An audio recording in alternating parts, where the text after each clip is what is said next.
कौतुक आहे मला अर्धापूरच्या माय मावल्या माझ्या आईचं. आजही माझी म्हातारी साबण संपल्यावर फेकत नाही, जुन्या साबणाची चिपळी नव्या साबणाला लावती का तर तेवढ्यात एक आंघोळ होईल. डोकं आहे तिला. मॅनेजमेंट शार्प माइंडेड आहे. The woman is an ideal manager. सगळ्यात मोठी व्यवस्थापक स्त्री असते. मोठ्यातला मोठा उद्योजक जे व्यवस्थापन करू शकणार नाही ना, ती गृहिणी रोज आपल्या घरामध्ये करते म्हणून तिचा संसार कमी पैशात सुद्धा सामर्थ्याने चालतो. कौतुक आहे ग माय तुमचं. वाजवा जरा कवा बी ह्यांच्यासाठी बी वाजवीज जरा. तुम्हाला लय गोळा येतो रे ह्यांना चांगलं बोललं की. ह्यांना वाईट बोललं की गुतगोल्याच होत्या द्या. तुमच्याच बायका आहे दादा. तुम्हीच तुमच्या बायकाची कदर करून येतो. कुणी करावी रे. आयुष्यात काही लागत नाही माऊली. विनंती या लेकीची, बाईला फक्त नवरा चांगला असला ना आयुष्यात कोणाची गरज पडत नाही. का ग माय. सासूनं बोलावं, सासऱ्यानं बोलावं, जावेनं बोलावं, नंदेनं बोलावं, गावानं बोलावं, फक्त नवऱ्यानं म्हणावं नको काळजी करू मी आहे ना. बाई आनंदानं सासरवास सुद्धा सहन कर. खरंय खोटंय अर्धापूरच्या बाया. खरंय खोटंय बाई ग. अगं माझं झालं नाही म्हणून तुम्हाला विचारते ग. माझं झाल्यावर येईल मला अक्कल. तोपर्यंत सांगा खरंय की नाही ग. घर थोडं इकडं तिकडं असेल तरी चालतंय, पण नवरा मात्र सामर्थ्याने आपल्या सत्याला सत्य मानणारा पाहिजे. आपण चुकलो तो चुकलंही म्हणावं त्याने, पण आपण बरोबर असेल तर समाजासमोर साथही द्यावी. त्याने शेवटी नवऱ्यावर असतं की ग. तुका म्हणे सोपे आहे सर्वाहुनी शहाणा तो धनी. संसार असो नाही तर परमार्थ. परमार्थामध्ये शिकवणारा शहाणा पाहिजे, संसारामध्ये सांभाळणारा शहाणा पाहिजे. सोपं आहे ना. आम्हाला कळलं पाहिजे आमचा खरा मालक कोण आहे. सत्य जागता आलं पाहिजे. रे काय लागतं आयुष्यात. लय खुश होऊ नका तुम्ही बी. जरा एवढ्या गुणाच्या नाही त्या महाराज बरं का. थोडं चुकतो तुमचं बी माय. शेवटी नवऱ्याला तरी काय लागतं ग. दोन प्रेमाने शब्द बोलायचे आहे. आल्या आल्या तुमचं एकच तुमची वेळ चुकती. तुम्ही नवरा ताटावर बसला की रामायण चालू. नवरा म्हणतो तांबे बी तुला ताट बी तुलाच घे खा. चांगला भाकरी भाजी खात होता. तुमच्या तोंडामुळे बोकड हाणाय गेला महाराज बरं का. काही गरजच नव्हती ग. हे बघ आपलाच आहे. भांडायचं नाही असं बोलायचं, भांडायचं अधिकार मागायचं.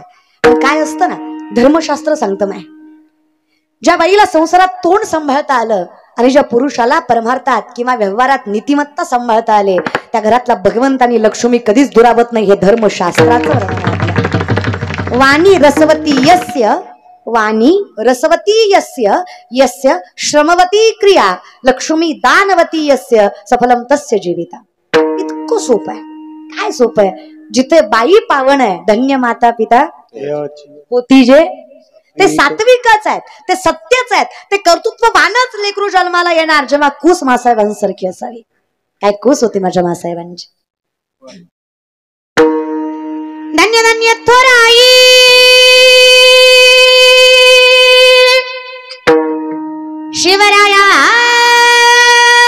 शिवरायांची चिचाई. धन्य धन्य थोराई शिवरायांची चिचाई. आज पूजित महाराष्ट्र सारा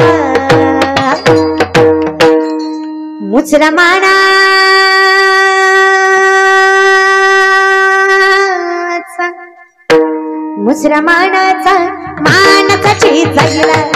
मानाचा जीव जाईल.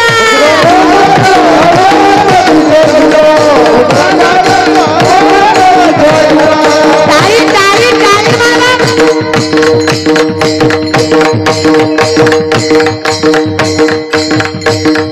ज्यांना छत्रपती शिवरायांचा स्वाभिमान आहे, या मातीचा अभिमान आहे, आता प्रत्येक जण टाळ्या वाजवल उभा राहिलेले. एवढं बोलून जे 2-4 दशकुले वाजवत नाही त्यांना सांगतो, जे भारतात जन्माला आले ते टाळ्या वाजवतील. जी औलाद पाकिस्तानात जन्माला आली ती टाळी वाजवणार नाही. जन्म हितला नाही ना. अरे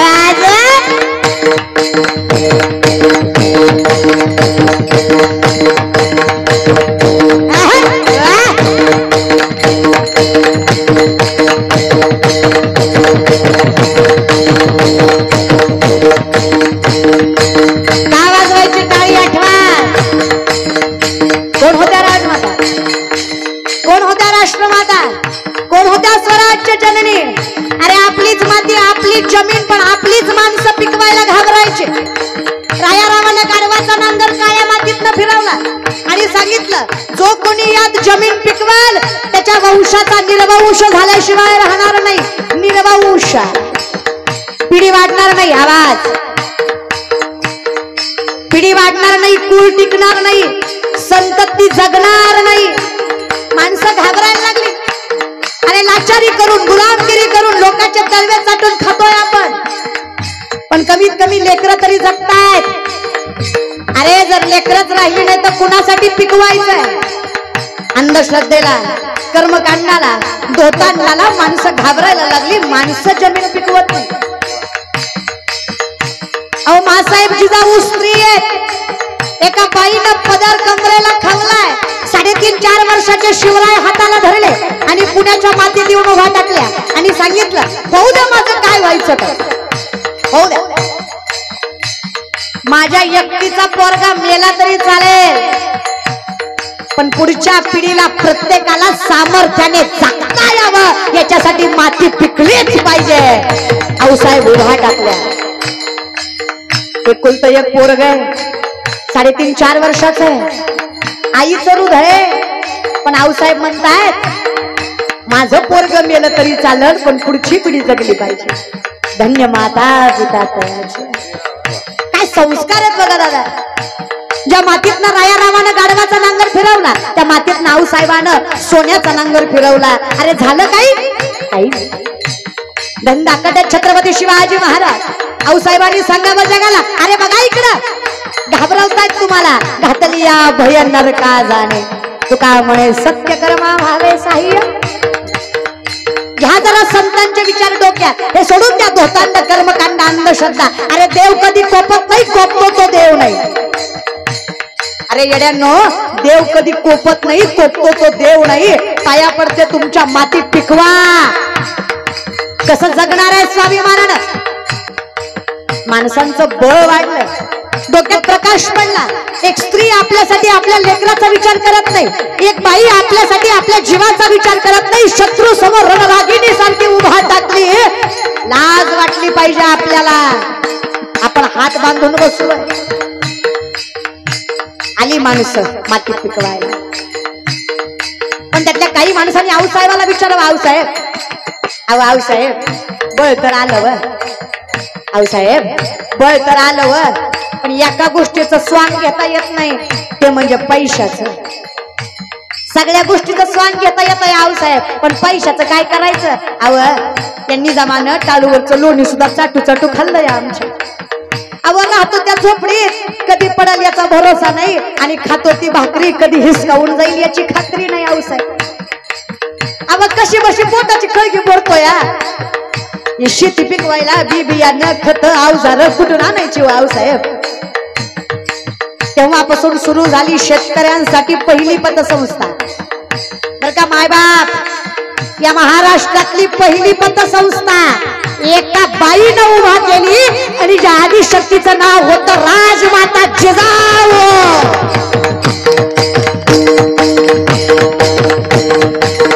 बर का, कोण चेअरमन असेल कोण सदस्य असेल त्यांना सांगते. आता सगळ्या पतसंस्थेचे चेअरमन पुरुषच आहे, पण या महाराष्ट्रातली पहिली पतसंस्था एका बाईनं उभा केली. चेअरमन पहिली स्त्री होती, ज्यांचं नाव राजमाता जिजाऊ, आणि त्या पतसंस्थेचं नाव स्वराज्य. काय डोकं. आता शेतकऱ्यांना पतसंस्थेतनं बी बियाणं घ्यायची, खत घ्यायची, अवजारं घ्यायची, नांगरं घ्यायची, पण याच्या बदल्यात पैसे द्यायचे नाही. जिन्नस पद्धत होती. जिन्नसच्या बदल्यात जिन्नसच द्यायचा. बैल जोड्या नेहल्या तर बैल जोड्याच द्यायच्या, नांगर नेहला तर नांगरच द्यायचा.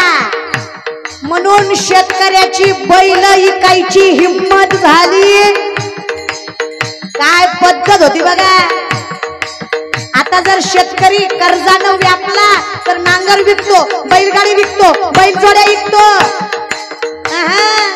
स्वराज्यात कसली मुभा नव्हती. बैलजोड्या विकायच्या नाही, बैलगाड्या विकायच्या नाही, जिन्नस विकायचे नाही. जिन्नसच्या बदल्यात जिन्नस द्यायचा.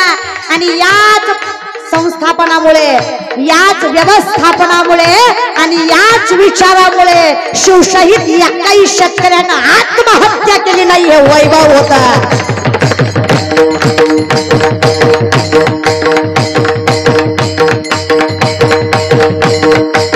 झाली स्वराज्याला सुरुवात.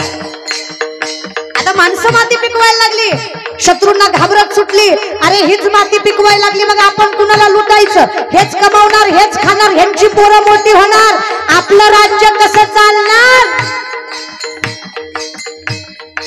आता मुद्दाम रानात डुकरं सोडायचे, मुद्दाम रानात शत्रू सोडायचे.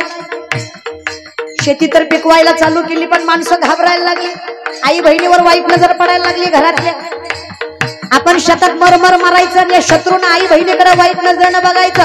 कसं चालणार आहे असा संसार? आऊसाहेबांनी सांगितलं, आता शेती पिकवायला शिकलात, आता माती राखायला शिका. आऊसाहेब सोपं आहे काय? अरे माती टिकवायची म्हटल्यावर काहीतरी करावं लागणार आहे. मला सांगा, शेतकरी ना तुम्ही, अर्धा बुरगर शेतकरी ना,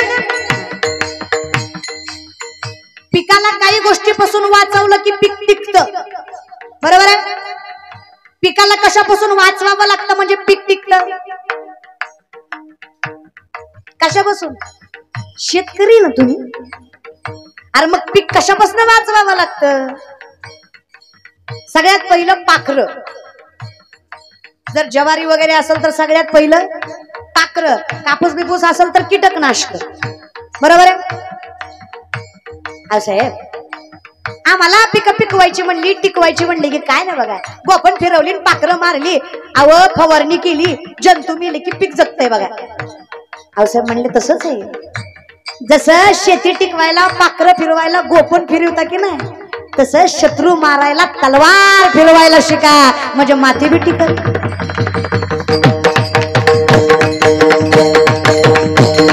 आता जी हात गोपन फिरवत्या तीच हात तलवार फिरवायला शिकायची. बाप शेती करायचा, पोरगा शस्त्र अस्त्र तलवारबाजी घोडस्वारी दामपट्टा शिकायला जायचा.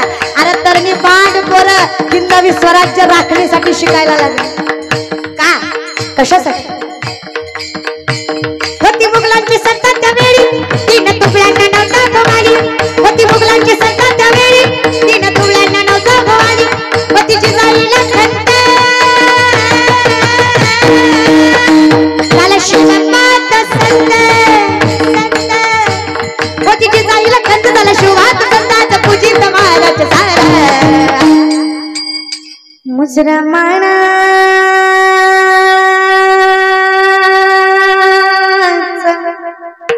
मुसलमानाचा मानाचा